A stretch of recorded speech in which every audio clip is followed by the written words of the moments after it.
নমস্কার, স্বাগত সকলকে নিউজ বাংলার পর্দায়। সঙ্গে রয়েছে শতাব্দী। এই মুহূর্তের গুরুত্বপূর্ণ খবরগুলোর দিকে নজর রাখছি।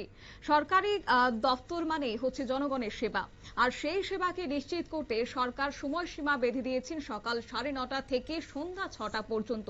কিন্তু একাংশ দায়িত্বপ্রাপ্ত কর্মচারীদের ক্ষেত্রে লক্ষ্য করা যাচ্ছে যে খামখেয়ালিপনা, আর এর খেসারত দিতে হচ্ছে সাধারণ জনগণকেই। মূলত লক্ষ্য করা গেছে পশ্চিম ত্রিপুরার কাঞ্চনমালা বাজার সংলগ্ন কৃষি বীজাগার অফিসে। এমনই চাঞ্চল্যকর অভিযোগ এবং ছবি পরিলক্ষিত হয়েছে, যেখানে অফিস খোলার নির্ধারিত সময় পেরিয়ে গেলেও দেখা মেলেনি দায়িত্বপ্রাপ্ত কর্মীদের।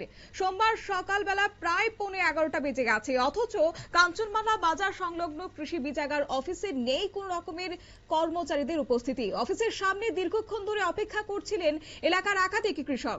কারোর প্রয়োজন বীজ, কারোর দরকার সার, কিন্তু সরকারি অফিসে পৌঁছে তারা দেখলেন তালা বন্ধ নয়, তবে কর্মচারী শূন্য অফিস। স্থানীয়দের অভিযোগ হচ্ছে এই অফিসে কর্মরত রয়েছেন একজন বিএলডব্লিউ এবং একজন গ্রুপ ডি মহিলা কর্মী।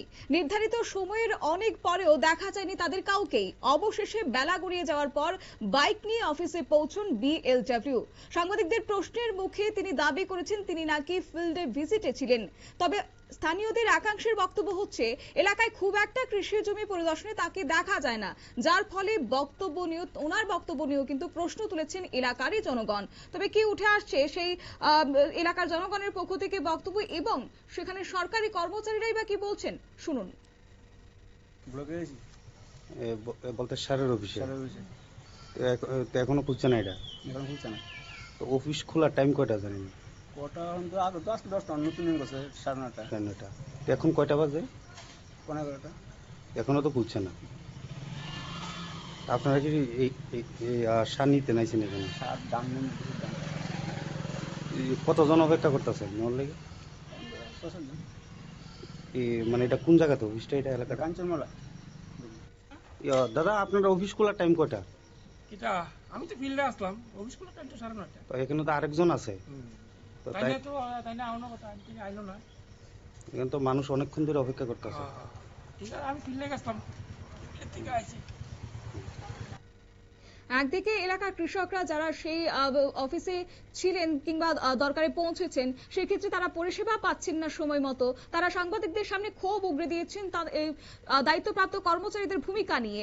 অন্যদিকে আরো বিস্ময়কর হলো যে বিএলডব্লিউ নিজেই জানিয়েছেন যে তিনি জানেন না গ্রুপ ডি কর্মী অফিসে এসেছেন কিনা, অথচ সহকর্মী ছুটিতে থাকলে তা জানার কথা সংশ্লিষ্ট দায়িত্বপ্রাপ্ত কর্মচারীর। যার ফলে প্রশ্ন উঠেছে যে সাংবাদিকদের সামনে নিজেদের অবস্থান ব্যাখ্যা করতে গিয়ে পরস্পর বিরোধী বক্তব্য দিচ্ছেন কি তারা? যাই হোক, অন্যদিকে সরকারি নিয়ম অমান্য করে অফিসে দেরিতে আসার অভিযোগ নতুন নয় বলে স্থানীয়দের দাবি। সাধারণ মানুষের প্রশ্ন, যেখানে সময় মতো পরিষেবা পাওয়ার জন্য সরকারি নির্দেশে জারি করা হয়েছে, সেখানে কিছু সরকারি কর্মচারীর এমন গাফিলতি, তার দায় নেবে কে? সরকারি অফিসে সময় মতো উপস্থিতি নিশ্চিত করতে প্রশাসনের করা নির্দেশ থাকলেও বাস্তবে তার কতটা প্রতিফলন ঘটছে, সেই প্রশ্নই আবার সামনে এসেছে এই কাঞ্চনমালার ঘটনাকে কেন্দ্র করে। এখন দেখার বিষয় হচ্ছে দপ্তরের ঊর্ধ্বতন কর্তৃপক্ষের নজরে নিয়ে বিষয়টি আদৌ কোন রকমের পদক্ষেপ গ্রহণ করা হয় কিনা সাধারণ মানুষের স্বার্থে। নিয়ে নিচ্ছি ছোট্ট একটি বিজ্ঞাপন বিরতি, সঙ্গে থাকুন।